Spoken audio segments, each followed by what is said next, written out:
శ్రీమాత్రే నమః. అధిక మాసంలో వచ్చే పద్మిని ఏకాదశి. సాధారణంగా అధిక మాసం ప్రతి 32 నెలలకి ఒకసారి వస్తుంది. మన జీవితంలో మామూలుగా సామాన్యమైన ఫలితాలు కాకుండా ఇంకా ఎక్కువ ఫలితాలు రావాలి, మనం ఎక్కువ సక్సెస్ సాధించాలి అంటే అందరూ చేసే ప్రయత్నాల కంటే అదనపు ప్రయత్నం చేయాలి కదా. మనకు లభించే అదనపు సమయాన్ని వృధా చేయకుండా ఎలా వాడుకోవాలో ఈ కాలం మనకి నేర్పిస్తుంది. అయితే ఈ ఏకాదశి వ్రతం చేయటం వల్ల జాతకపరంగా కొన్ని దోషాలని మనం పోగొట్టుకోవచ్చు. అదేంటంటే సూర్యుడు, చంద్రుడు, గురుడు ఇది బలహీనంగా ఉన్నవాళ్ళు ఈ ఏకాదశి వ్రతం చేస్తే వాళ్ళకి ఒక సంజీవని లాంటిది అని చెప్పచ్చు. విష్ణు ఆరాధన వల్ల జాతకంలో మనకి ఇబ్బంది కలిగించే గ్రహాల ప్రభావం తగ్గుతుంది.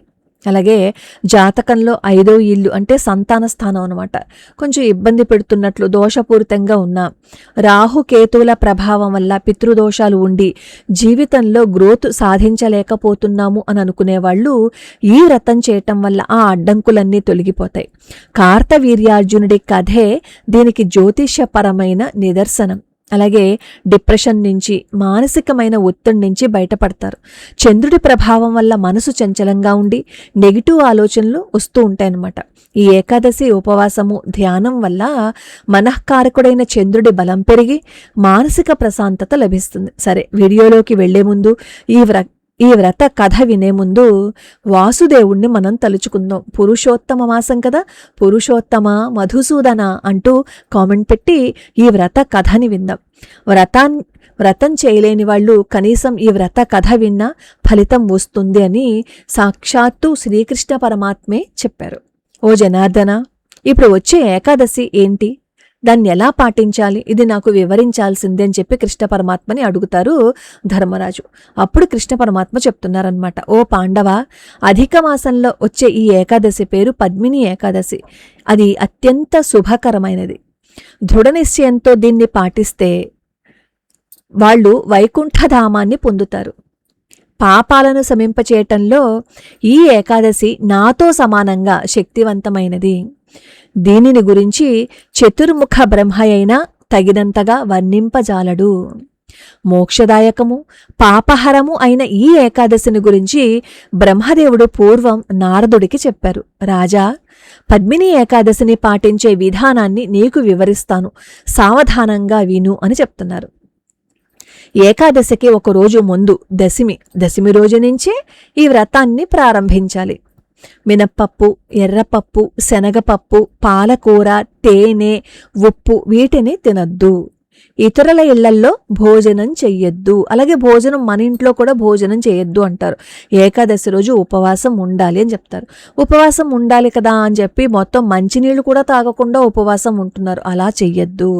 మంచినీళ్ళు తాగొచ్చు, సాత్విక ఆహారం తీసుకోవచ్చు. సాత్విక ఆహారం అంటే ఈ గోధుమ నూక ఉంటుంది కదా, ఉప్మా నూక, దాంతో ప్రసాదం చేసుకుని తినచ్చు. నియమంగా చేయాలని అనుకుంటే, లేదు ఓపిక లేదు అని అనుకోండి, ఎవరి ఆహారాన్ని వాళ్ళు తీసుకుంటారు. కాస్త ఉల్లి, వెల్లుల్లి అవి మానేసి ఆ రోజు రాత్రి కూడా ఉపవాసం ఉండాలి. దశమి రోజు రాత్రి ఉపవాసం ఉండాలి, ఏకాదశి రోజు రాత్రి కూడా ఉపవాసం ఉండాలి, ద్వాదశి రోజు రాత్రి కూడా ఉపవాసం ఉండాలి. ఉపవాసం అంటే ఏంటి, భోజనం చెయ్యొద్దు, ఫలహారం తీసుకోండి. ఏది చేయలేమండి, మాకు ఓపిక లేదు అంటారా, ఒక నమస్కారం పెట్టి ఈ వ్రత కథని విని ఇందులో చెప్పినవి మనం పాటిస్తే సరిపోతుంది. అయితే బ్రహ్మచర్యాన్ని కూడా పాటించాలి. ఏకాదశి రోజున పొద్దున్నే నిద్రలేస్తాము కదా, తర్వాత స్నానం చేస్తాము, తర్వాత మామూలుగా కృష్ణ పరమాత్మ ఏం చెప్తున్నారు అంటే స్వర్ణమయ రాధాకృష్ణ మూర్తులను చక్కగా అర్చించాలి అని చెప్తున్నారు. సుగంధ జలపూర్ణముగు రాగి లేదా మట్టి కలశం ఏర్పరిచి వస్త్రం కప్పి దానిపై బంగారు లేదా వెండి మూతను పెట్టి దానిపై రాధాకృష్ణులను ఆసీనులను చేయాలి. తరువాత శక్త్యానుసారము ధూపదీపములతోనూ, కర్పూర కుంకుమలతోనూ, గంధమాల్యాదులతోనూ, చక్కని నైవేద్యములతోనూ అర్చన చేయాలి. ఈ ప్రత్యేక ఏకాదశి రోజు అతడు ఆనందంతో నృత్యగానాలు చేయాలి. వ్యర్థ సంభాషణ చేయరాదు. నిజమే కదండి, పనికి మాలిన మాటలు మన జీవితాన్ని ఇంకా వృధాగా చేసేస్తాయి. అవసరమా పనికిరాని మాటలన్నీ మాట్లాడుకోవడం, అవి విని ఆ పాపాన్ని మనం మూటగట్టుకోవటం? చెప్పండి. సమాధానం చెప్పే చోట ఖచ్చితంగానే సమాధానం చెప్పాలి, కానీ నోటికొచ్చిన మాటలు అస్సలు మాట్లాడకూడదు. అలానే సత్యాన్ని పలకాలి. విష్ణుమూర్తి, బ్రాహ్మణులు లేదా గురువు ఎదుట ఇతరులను నిందించకూడదు. భక్తుల సాంగత్యంలో అతడు వైష్ణవుల ద్వారా విష్ణు మహిమలను శ్రవణం చెయ్యాలి. ఈ ఏకాదశి రోజు మంచినీరు కూడా తాగరాదు అని చెప్పారు. రాత్రంతా మేలుకుని పరమపురుషుని ప్రీత్యర్థం సంగీత వాయిద్యాలతో సంకీర్తన చేయాలి. తొలిజాములో అతడు భగవంతుడికి కొబ్బరి నైవేద్యం పెట్టాలి. తొలిజాములో మేలుకొనట వల్ల భక్తుడికి అగ్నిష్టోమం చేసిన ఫలితం కలుగుతుంది. రెండవ జాములో మేలుకొనడం వల్ల వాజిపేయ యజ్ఞం చేసిన ఫలితం కలుగుతుంది. మూడవ జాములో మేలుకొనడం వల్ల అశ్వమేధ యజ్ఞం చేసిన ఫలితం కలుగుతుంది. ఇక పూర్తి రాత్రి మేలుకున్న వాళ్ళకి ఈ ఫలితములే కాక రాజసూయ యజ్ఞం చేసిన ఫలితం కూడా వస్తుంది. అంటే రాత్రి జాగారం చేయమంటున్నారనమాట. మొదటి జాము, రెండో జాము, మూడో జాము ఎంతవరకు మేలుకుని ఉంటారో వాళ్ళకి ఆ ఫలితం వస్తుందని చెప్తారు. ఉండగలిగితే ఉండండి, లేదంటే ఒక నమస్కారం పెట్టుకోండి. ఎందుకంటే పొద్దున్న లేచి మళ్ళీ డ్యూటీలకు వెళ్ళాలి కదా. ఈ పద్మిని ఏకాదశికి మించిన ఉపవాసం లేదు. ఈ ఏకాదశిని పాటించిన వాడు సకల తీర్థాలలో స్నానం చేసిన ఫలితాన్ని పొందుతాడు. రాత్రంతా మేలుకుని ఉన్న తరువాత సూర్యోదయం కాగానే స్నానం చేసి నన్ను అర్చించాలి. తర్వాత యోగ్యుడైన బ్రాహ్మణుడికి భోజనం పెట్టి కేశవమూర్తిని, సుగంధ జల కలశాన్ని అతనికి దానం చెయ్యాలి. ఈ దానం అతనికి ప్రస్తుత జన్మలో విజయము, తరువాత మోక్షము తప్పక ఇస్తాయి. ఓ ధర్మరాజా, నువ్వు అడిగినట్లుగా పద్మిని ఏకాదశి యొక్క విధి విధానాలను, దానిని పాటించటం వల్ల కలిగే లాభాలను వివరించాను. ఈ ఒక్క ఏకాదశిని పాటిస్తే ఇతర అన్ని ఏకాదశులను పాటించిన సమాన ఫలితం కలుగుతుంది. ఇక ఈ పవిత్ర రోజును గురించిన ఒక అద్భుతమైన చరిత్ర వివరిస్తాను వినుము. పులస్త్యముని ఒకమారు దీనిని నారద మహర్షికి వినిపించెను అని చెప్తున్నారనమాట. ఇక్కడ ఇందులో ఈ బంగారంతో చేసే రాధాకృష్ణమూర్తులను చక్కగా అలంకరించాలి, కలశం పెట్టాలి అని రాశారు కదా. మీరు చెయ్యగలిగితే చెయ్యండి, చేయలేకపోతే బాబోయ్ నేను చేయలేకపోయాను, ఏకాదశి వ్రత ఫలితం లేదా అని అనుకోకండి.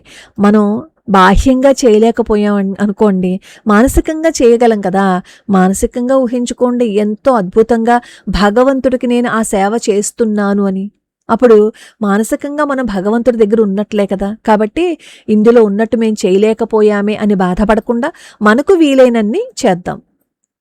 సరే, ఇక ఏం చెప్తున్నారు అంటే, పులస్త్యముని ఒక మారు మునివర్య, ఇంద్రాది దేవతలనే జయించిన రావణుని కార్తవీర్యార్జునుడు ఏ విధంగా జయించాడు అని ప్రశ్నించారు.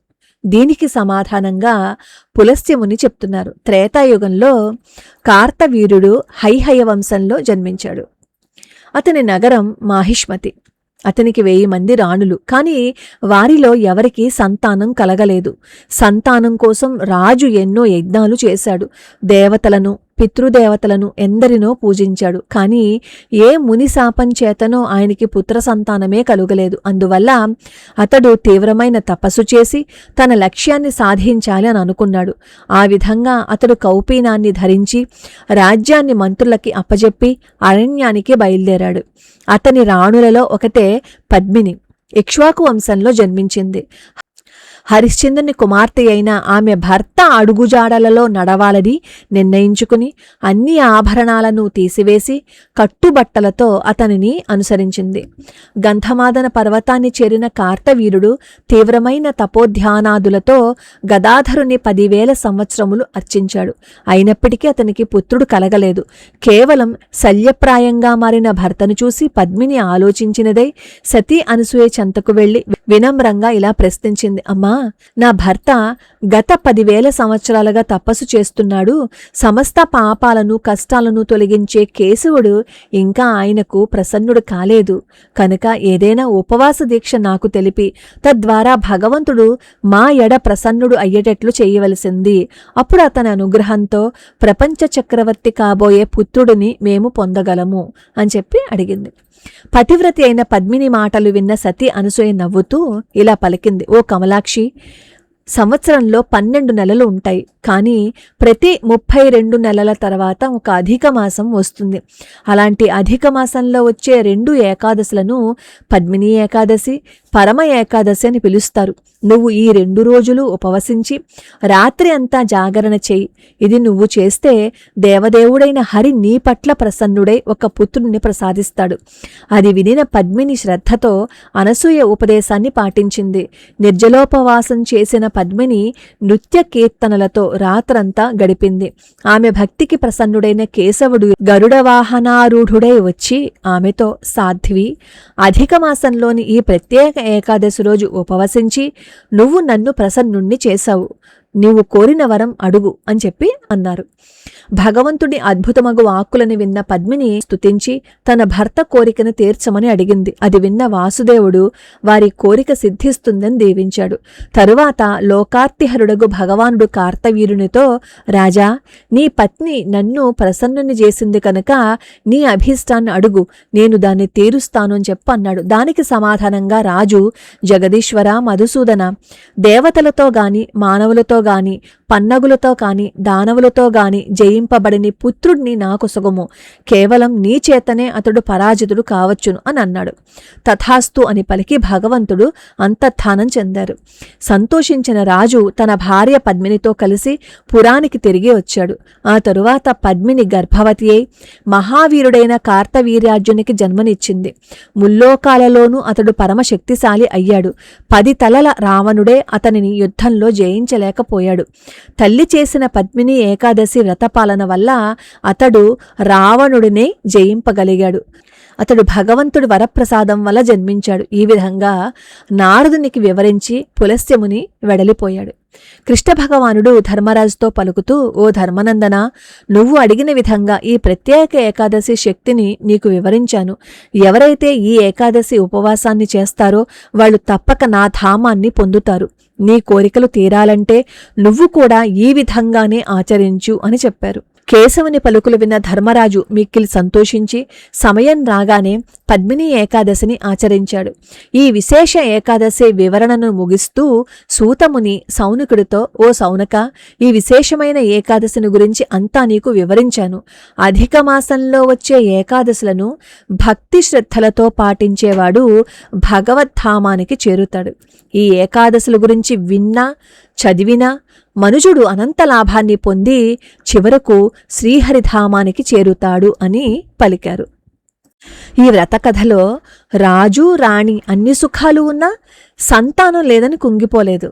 అడవులకు వెళ్లి కఠోరమైన నియమాలతో ఓపికతో ప్రయత్నించారు. ఫలితంగా రావణాసురుడిని సైతం బంధించగల పరాక్రమవంతుడైన కొడుకును పొందారు కదా. మనం కూడా మన జీవితంలో ఇప్పుడు ఏది లేదని మనం బాధపడుతున్నామో దాన్ని సాధించడానికి మన వ్యూహాన్ని మార్చాలి. మరింత శ్రమను పెంచాలి. సరియైన పద్ధతిలో పట్టుదలతో ప్రయత్నిస్తే సృష్టి సైతం లొంగి తీరుతుంది. పద్మిని ఏకాదశి అనేది కేవలం పూజ గదికి మాత్రమే పరిమితమయ్యేది కాదు. అది మన శరీరానికి ఒక డీటాక్స్, మన మనసుకి ఒక రీఛార్జ్, మన ఆత్మకి ఒక ఉత్తేజం. ఈ రోజంతా సకారాత్మక ఆలోచనలతో మాత్రమే గడపండి. మన లక్ష్యాల వైపు ఒక దృఢమైన సంకల్పాలు తీసుకుని ముందడుగు వేస్తే భగవంతుడి అనుగ్రహం ఉంటుంది. ఎప్పుడూ నెగిటివ్ మాటలు వింటూ వింటూ వింటూ వింటూ ఉంటే మన జీవితమే నెగిటివ్ అయిపోతుంది. అది మాత్రం మర్చిపోకండి. కాబట్టి ఈ అధిక మాసంలో వచ్చే పద్మిని ఏకాదశి వ్రతాన్ని చెయ్యండి. చేయలేకపోతే ఈ వ్రత కథని కనీసం వినండి. ఈ ఫలితాన్ని మనం పోగొట్టుకోవద్దు. భగవంతుణ్ణి స్మరించటానికి వచ్చిన ఏ అవకాశాన్ని మనం వదులుకోవద్దు.